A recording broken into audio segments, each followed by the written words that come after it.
السلام علیکم ورحمۃ اللہ وبرکاتہ نحمده ونصلی علی رسولہ الکریم اما بعد قابل قدر محترم حضرات، معزز نوجوان ساتھیوں، گزشتہ اتوار قربانی اور قربانی کے جانوروں کے متعلق احادیث کا ترجمہ ہوا تھا۔ آج نئے عنوان کے تحت انشاءاللہ احادیث کا ترجمہ ہوگا۔ آج کا عنوان ہے باب الدعاء، اللہ تعالیٰ سے دعا مانگنے کا باب۔ یقیناً دعا یہ صرف عبادت نہیں بلکہ افضل عبادت ہے، جیسا کہ احادیث آئیں گی۔ پیارے نبی صلی اللہ علیہ وسلم نے ارشاد فرمایا، جو بندہ دعا مانگتا ہے اللہ کا پسندیدہ ہے، اور جو دعا نہیں مانگتا، دعا سے اعراض کرتا ہے، اللہ کا اس پر غضب نازل ہوتا ہے۔ لہذا اسی کے پیش نظر دعا کے سلسلے میں پیارے نبی صلی اللہ علیہ وسلم نے بہت ساری احادیث مبارکہ ارشاد فرمائی ہیں اور آپ نے دعا مانگنے کی تاکید فرمائی۔ پہلی حدیث جس کے راوی ہیں حضرت ابو ہریرہ رضی اللہ تعالی عنہ، فرماتے ہیں قال رسول اللہ صلی اللہ علیہ وسلم،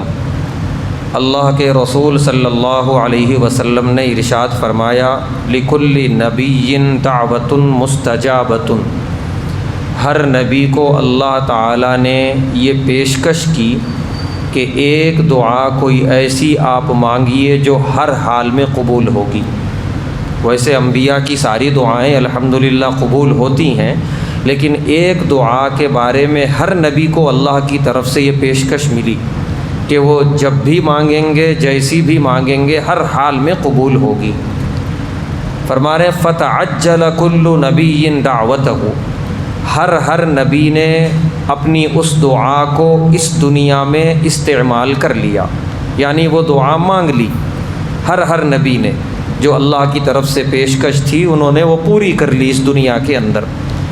وَإِنِّي اخْتَبَأْتُ دعوتی، فرما رہے ہیں پیارے نبی صلی اللہ علیہ وسلم، میں نے اپنی دعا کو محفوظ رکھا ہے، میں نے اس دنیا میں وہ دعا نہیں مانگی، آخرت کے لیے محفوظ رکھ دیا۔ آخرت میں مانگوں گا میں، اور آخرت میں کیا ہوگی؟ شفاعتاً لأمتی، اپنی امت کی شفاعت کے طور پہ میں دعا مانگوں گا، اور وہ اللہ کی طرف سے پہلے سے وعدہ ہے کہ وہ جو بھی دعا ہوگی میں قبول کروں گا۔ تو لہذا پیارے نبی صلی اللہ علیہ وسلم فرما رہے ہیں کہ وہ دعا میں بطور شفاعت کے اپنی امت کے لیے آخرت میں مانگوں گا۔ بس میں جس کے لیے وہ دعا مانگوں گا اس کے لیے شرط یہ ہے، من مات من امتی لا یشرک باللہ شیئا، کہ اس کی موت اس حال میں آئی ہو دنیا میں کہ وہ اللہ کے ساتھ کسی چیز کو شریک نہ کر رہا ہو، توحید پر مرا ہو، ایمان پر مرا ہو، تو پھر میری دعا کا وہ حقدار رہے گا۔ تو پیارے نبی صلی اللہ علیہ وسلم نے اپنی امت کی خیر کے لیے، اپنی امت کو زیادہ سے زیادہ نفع پہنچانے کے لیے اس دعا کو آخرت کے لیے محفوظ کر دیا، کیونکہ دنیا میں اتنی ضرورت نہیں ہے جتنی آخرت میں پڑے گی دعا کی، اللہ کے رحم و کرم کی۔ اور پیارے نبی صلی اللہ علیہ وسلم نے جو دوسری بات ارشاد فرمائی کہ اس بات کی کوشش ہو کہ موت ایمان اور توحید پر آئے۔ انشاءاللہ پیارے نبی صلی اللہ علیہ وسلم کی اس دعا اور اس شفاعت کے ہم ضرور مستحق ہوں گے۔ اللہ ہم سب کو اس کی توفیق عطا فرمائے۔ دوسری روایت جس کے راوی ہیں حضرت ابو ہریرہ رضی اللہ تعالی عنہ، فرماتے ہیں کہ پیارے نبی صلی اللہ علیہ وسلم نے ارشاد فرمایا، اذا دعا احدکم فلا یقل اللہم اغفر لی ان شئت، کہ جب تم دعا مانگو تو دعا اس طرح نہ مانگو، اے اللہ میری مغفرت فرما دیجئے اگر آپ چاہیں تو، وارحمنی ان شئت، مجھ پر رحم فرما دیجئے اگر آپ چاہیں تو۔ منع فرما رہے ہیں پیارے نبی صلی اللہ علیہ وسلم کہ اگر آپ چاہیں تو کا کیا مطلب؟ اللہ سے کوئی چیز بعید نہیں ہے، اللہ ہر خیر چاہنے کے لیے تیار ہیں، وہ ہمارے اندر کی تڑپ دیکھتے ہیں اللہ تعالیٰ، اس کو خیر کتنی چاہیے۔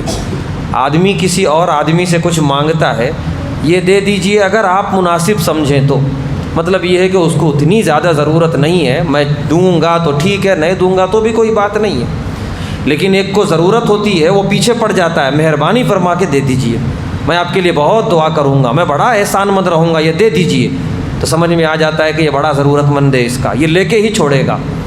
اب دنیا ہی میں دیکھ لیجئے فیصلہ، کیا آپ بہتر سمجھیں مناسب ہے تو دیجئے، تو سامنے والا اختیار ہے، چاہے تو دے چاہے تو نہ دے، لیکن پیچھے پڑ کے اگر مانگا جائے تو بندہ دینے پہ مجبور ہو جاتا ہے۔ تو جب اللہ تعالیٰ جو ہر حال میں دینے کے لیے بیٹھے ہیں، ان سے بھی اگر ہم یہ کہیں کہ اگر آپ چاہیں تو دیں، تو اللہ تعالیٰ تو سب کچھ دینے کے لیے بیٹھے ہیں، ہم جو ہے اپنی تڑپ اللہ کے سامنے پیش نہیں کر پا رہے، تو ہمیں نہیں ملے گی وہ چیز۔ اسی لیے اللہ تعالیٰ سے جب مانگیں تو پورا اللہ سے گڑ گڑا کے مانگیں، پرزور مانگیں اللہ تعالیٰ سے۔ آگے فرما رہے پیارے نبی صلی اللہ علیہ وسلم وَلْيَعْزِمْ مَسْأَلَتَهُ، اپنے مانگنے میں پرعزم ہو بندہ کہ اے اللہ مجھے یہ چاہیے اور آپ دینے پہ قادر ہیں۔ انبیاء کی دعائیں دیکھی ہیں قرآن کریم میں، حضرت زکریا علیہ السلام نے اولاد کے لیے دعا مانگی، کیا فرمایا؟ وَلَمْ أَكُمْ بِدُعَائِكَ رَبِّ شَقِيًّا، میں اپنے رب سے مانگ کر کبھی محروم ہی نہیں ہوا، وہ محروم کرتا ہی نہیں ہے، تو لہذا ابھی بھی مجھے محروم ہونا نہیں ہے، اے اللہ مجھے نیک اولاد عطا فرمائیے۔ یہ انبیاء کرام کی دعائیں ہیں یہ، کہ جس میں کسی بھی طرح کی محرومی، مایوسی، احساس کمتری کا کوئی سایہ تک نہیں ہے، پورے یقین سے مانگ رہے ہیں کہ جس سے ہم مانگ رہے ہیں وہ دینے پہ ہر وقت قادر ہے، کوئی چیز اسے روک نہیں سکتی، اسے عاجز نہیں کر سکتی۔ تو لہذا جب بھی دعا مانگی جائے پورے عزم کے ساتھ اور پورے یقین کے ساتھ کہ اللہ تعالی ہر چیز ہر وقت دینے پہ قادر ہے، ہماری جیسی تڑپ ہوگی ویسا اللہ تبارک و تعالیٰ کی طرف سے فیصلے ہوں گے۔ اس کے بعد کی روایت جس کے راوی ہیں حضرت ابو ہریرہ رضی اللہ تعالیٰ عنہ، فرماتے ہیں پیارے نبی صلی اللہ علیہ وسلم نے ارشاد فرمایا یستجاب للعبد ما لم يدعو باسم او قطیعۃ رحم، کہ بندہ جو بھی دعا مانگے اللہ قبول کرتے ہیں، ہاں جب بندہ کوئی گناہ کے کام کو مانگتا ہے یا قطع رحمی اور دشمنی والی دعائیں مانگتا ہے، وہ دعا اللہ کے دربار میں قبول نہیں ہوتی۔ لہذا جو بھی مانگی جائے اللہ سے وہ چیز مانگی جائے جس کے کرنے کا اللہ نے حکم دیا ہے، وہ حلال ہو، وہ جائز ہو، وہ بامقصد ہو، وہ اللہ کا پسندیدہ ہو۔ کوئی حرام چیز اگر ہم مانگیں گے نعوذ باللہ وہ قبول نہیں ہوگی۔ قطع رحمی کسی سے دشمنی ہے، حسد میں جل رہے ہیں، اس کی تباہی اور بربادی کے بد دعائیں مانگ رہے ہیں بیٹھ کے، قبول نہیں ہوگی۔ بلکہ حدیث میں تو یہ ہے کہ اگر وہ اس کا مستحق ہے ہی نہیں، ہم حسد میں اس کے لیے بد دعا کر رہے ہیں تو وہ پلٹ کے ہمارے اوپر آئے گی کہ کیا وجہ تھی تو نے اس کے لیے بد دعا مانگی۔ تو اسی لیے خیر کی دعائیں مانگی جائیں اپنے لیے بھی اور دوسروں کے لیے بھی۔ آگے فرمایا پیارے نبی صلی اللہ علیہ وسلم نے ما لم یستعجل، کہ بندہ جلدی نہ مچائے کہ آج ہی دعا مانگی اور آج ہی جو ہے قبول ہو جائے اور سارے اس کے اثرات ظاہر ہونے لگیں، کوئی ضروری نہیں ہے۔ اللہ تعالیٰ بھی دیکھتے ہیں یہ بندہ صرف اپنے مفاد کے لیے آیا ہے یا مجھ سے جڑنے کے لیے آیا ہے۔ مفاد کے لیے آیا ہے ابھی دے دوں گا، ابھی راہ فرار اختیار کرے گا، پھر نہیں آئے گا، پھر کوئی مصیبت ہوگی تبھی آئے گا۔ اور اللہ یہ چاہتے ہیں کہ بندہ مجھ سے جڑا رہے، تو لہذا اس کو عادی بناتے ہیں، بار بار آتا رہے، مانگتا رہے۔ اللہ اسے دیتے ہیں، دینے کے ساتھ ساتھ اسے اپنا بھی بنا لیتے ہیں، یہ اللہ کا سب سے بڑا کرم اور احسان ہے۔ تو لہذا جلدی نہ مچائے کہ میری دعا قبول نہیں ہو رہی۔ قیل یا رسول اللہ، صحابہ نے کہا اے اللہ کے رسول صلی اللہ علیہ وسلم مل استعجال، یہ جلدی کس طرح مچائی جاتی ہے؟ پیارے نبی صلی اللہ علیہ وسلم نے فرمایا یقول، کہ جلدی کا مطلب یہ ہے کہ بندہ کہنے لگے قد دعوت وقد دعوت، میں دعا مانگ رہا ہوں، دعا پر دعا مانگ رہا ہوں، فلم ارى یستجاب لی، مجھے نظر نہیں آ رہا کہ میری دعا قبول ہو رہی ہے، فیستحسر عند ذلک، وہ اپنی دعاؤں پہ افسوس کرنے لگتا ہے، نعوذ باللہ۔ یہ ہے جلد بازی بندے کی، یہ جلد بازی اس کو محروم کر دیتی ہے اللہ کی رحمت سے، کرم سے۔ بلکہ علماء نے تو یہ بھی لکھا ہے کہ ہو سکتا ہے کہ بس اب قبول ہونے والی تھی دعا، اتنے میں بندے نے جو ہے یہ اس طرح کے جملے کہہ دیے کہ اتنا مانگا کچھ نظر ہی نہیں آ رہا کہ میری دعا قبول ہو رہی، فوراً دروازہ بند ہو جاتا ہے۔ تو یہ بہت بڑی محرومی ہے کہ اللہ سے دعا مانگنے کے شکوے کرنے لگنا کہ میری دعائیں قبول نہیں ہوتی۔ اللہ کا شکر ادا کریں کہ کم سے کم اللہ مانگنے والا بنا دیا، یہ بھی کوئی معمولی توفیق نہیں ہے۔ کتنے ہیں اس دنیا میں اللہ کی نعمتوں میں ڈوبے ہوئے ہیں، مانگنے کی توفیق نہیں آتی، وہ نعمتیں کسی کام کی نہیں ہیں۔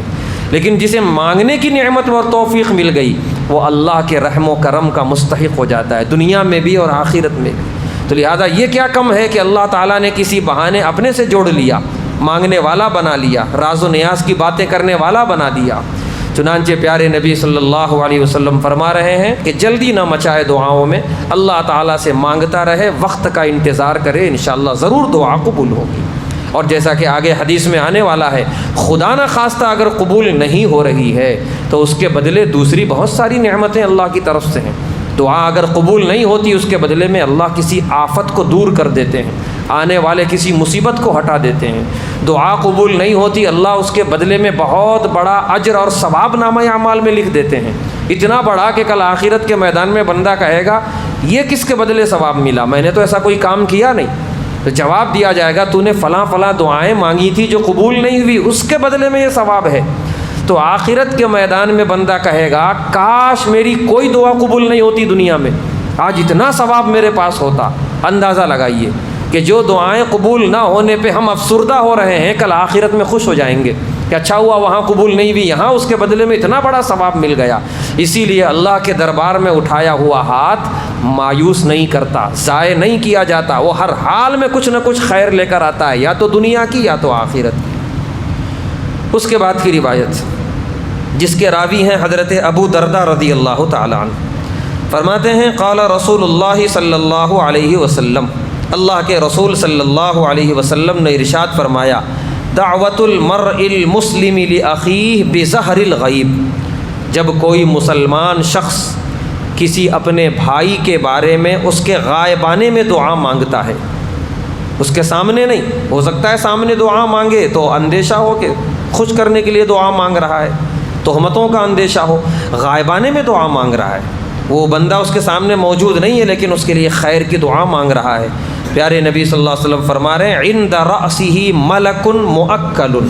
اس کے پاس اللہ کی طرف سے ایک فرشتہ متعین کر دیا جاتا ہے، کلما دعا لأخیہ بخیر، جب بھی یہ بندہ اپنے بھائی کے لیے خیر کی دعا مانگتا ہے غائبانے میں، قال الملک الموکل، وہاں پر بھیجا ہوا وہ فرشتہ کہتا ہے آمین ولک بمثل، کہ اے اللہ قبول فرمائیے اور اسے بھی ویسا ہی عطا فرمائیے۔ تو وہ اپنے غائب بھائی کے لیے جو دعا مانگ رہا ہے اس کے لیے تو مانگ ہی رہا ہے، وہ تو انشاءاللہ اسے ملے گی ہی وہ چیز، بالکل وہی چیز اسے بھی عطا کر دی جائے گی۔ حالانکہ اس نے اپنے لیے نہیں مانگا، صرف اپنے بھائی کے لیے مانگا، لیکن ملے گی اسے بھی وہ چیز، کیوں؟ اس نے اپنے بھائی کے لیے خیر کی تمنا کی۔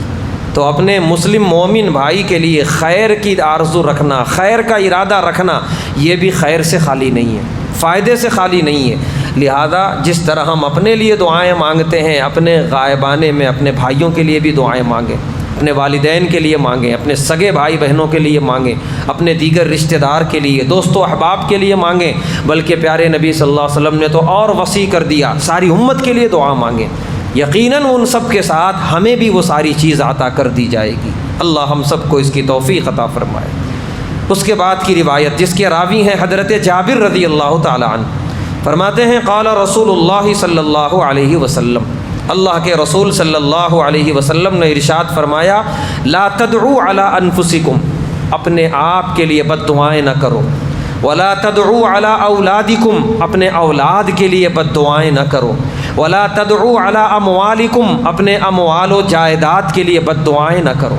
دعا جتنی خیر کی چیز ہے، بد دعا اتنی ہی خراب چیز ہے، بد دعا اچھی چیز نہیں ہے، کسی کے لیے بھی بد دعائیں مت کرو۔ کیوں؟ لا توافقوا من اللہ ساعۃ یسأل فیہا عطاء فیستجیب لکم، کہ کہیں ایسا نہ ہو جائے کہ تمہاری زبان سے نکلی ہوئی بد دعا اس گھڑی سے ٹکرا جائے جس گھڑی میں مانگی ہوئی ہر چیز عطا کی جاتی ہے اور تمہاری بد دعا قبول ہو جائے۔ تم نے ہلکی سی ناراضگی میں اپنی اولاد کو بد دعا دی اور وہ تھا وقت قبولیت کا، اور تمہاری اولاد تباہ و برباد ہو گئی تمہاری چھوٹی سی غلطی کی وجہ سے۔ تم چھوٹی سی ناراضگی کی وجہ سے اپنے اموال، اپنی جائیداد کے لیے تم نے کوئی بد دعائیہ جملہ نکال دیا تباہ و بربادی والا، اتفاق سے وہ گھڑی تھی قبولیت کی، آفت آ گئی تمہارے اموال پہ، تمہاری تجارت پہ، تمہارے رزق پہ۔ اسی لیے عادت ہی نہ بنائی جائے بد دعا کی، خیر کی دعائیں مانگی جائیں، بد دعا کے وقت میں زبان کو قابو میں کر لیا جائے، اس کی جگہ کوئی خیر والا جملہ، کوئی اصلاح والا جملہ نکالا جائے تاکہ آدمی بچ جائے تباہی سے اور بربادی سے۔ آج کی آخری حدیث جس کے راوی ہیں حضرت انس بن مالک رضی اللہ تعالی عنہ، فرماتے ہیں قال رسول اللہ صلی اللہ علیہ وسلم، اللہ کے رسول صلی اللہ علیہ وسلم نے ارشاد فرمایا الدعاء مخ العبادہ، دعا عبادت کا مغز ہے، عبادت کا خلاصہ ہے، کیونکہ عبادت بندہ کرتا ہی ہے اللہ سے اپنا تعلق جوڑنے کے لیے،